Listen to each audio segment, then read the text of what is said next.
देखिए आपका a complex पढ़ाया जा रहा था भाई, यानी कि आपका एविडेंस की धारा 133 हम शुरू किए थे। ए कॉम्प्लेक्स यानी कि सह अपराधी, इसके बारे में देखिए आपका ए कॉम्प्लेक्स के बारे में क्या पढ़ना है। सह अपराधी की हम परिभाषा पहले बताएंगे कि किसे कहा जाता है। फिर सह अपराधी के बारे में एविडेंस की धारा 133 हम पढ़ाएंगे, आपका 114 का दृष्टांत नंबर यानी कि दृष्टांत नंबर बी बताएंगे। फिर आपका 156 बताएंगे और 134 बताएंगे। एक एक लाइन पहले सबको बताया जाएगा, तब आपका और चलेगा। और एक एविडेंस की धारा 24 भी हमें पढ़ना है। कौन सी धारा? 24। फिर सीआरपीसी की जो धारा पढ़नी है वह आपका 306, 307, 308 और 316, माने कि इतनी धाराएं आपको पढ़नी है एविडेंस की और सीआरपीसी की। सबसे पहले आपका सह अपराधी होता कौन है? अभी आपका सामान्य बातें ही बताई जा रही हैं। सह अपराधी होता कौन है ये पहले देखा जाए। देखिए, सह अपराधी को एविडेंस एक्ट में परिभाषित नहीं किया गया है। तो जब किसी चीज को डिफाइन नहीं किया गया है तो आप अपनी एक परिभाषा बनाएंगे। तो आप परिभाषा क्या बनाएंगे?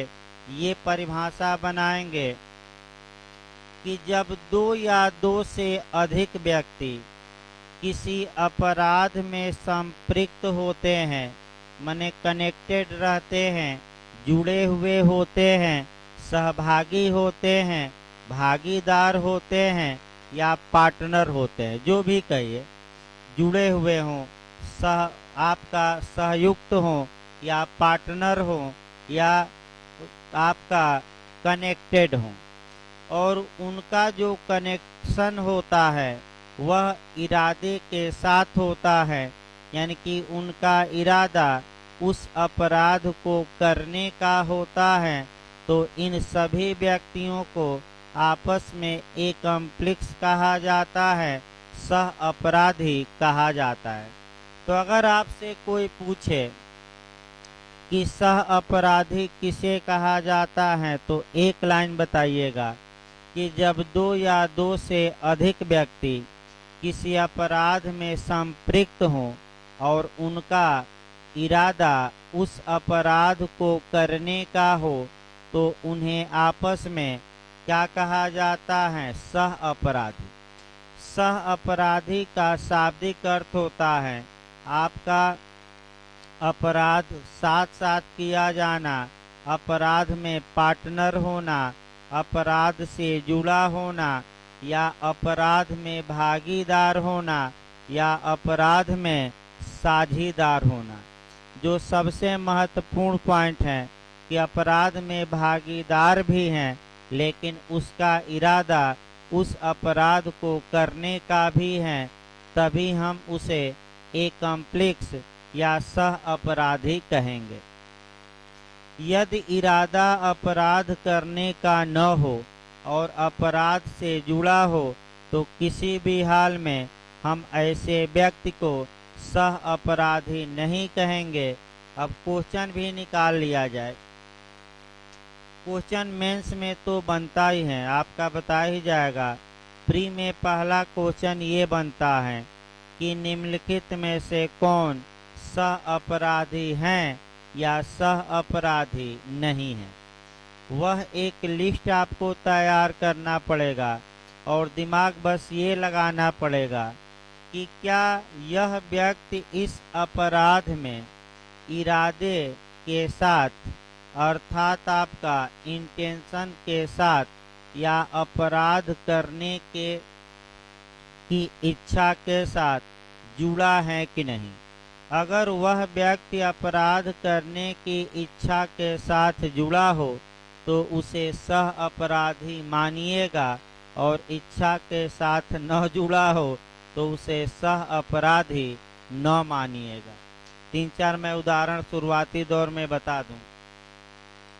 आपका ट्रैप विटनेस मतलब जाल साक्षी, फंसाने वाले साक्षी या यंत्र साक्षी, या कह सकते हैं मुखबिर साक्षी। तो आप लोग खुद बताइए, जो ट्रैप विटनेस होते हैं, क्या उनका इरादा अपराध करने का होता है कि अपराध को उजागर करना? तो क्या ये सह अपराधी माने जाएंगे? नहीं। क्यों?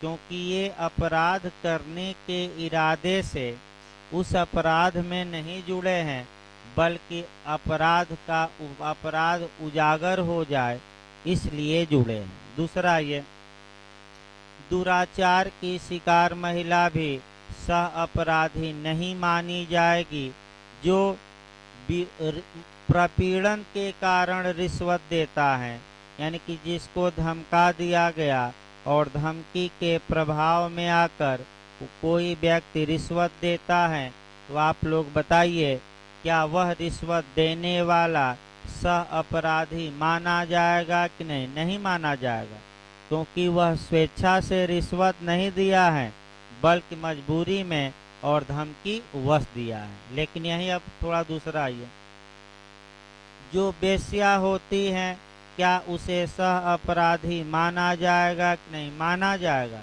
क्योंकि वह अपराध करने के इरादे के साथ अपराध में शामिल होती हैं। फिर अगला क्वेश्चन आया, स्वेच्छा से रिश्वत देने वाला व्यक्ति। तो जब कोई व्यक्ति अपनी इच्छा से आपका रिश्वत देता है, वह भी सह अपराधी माना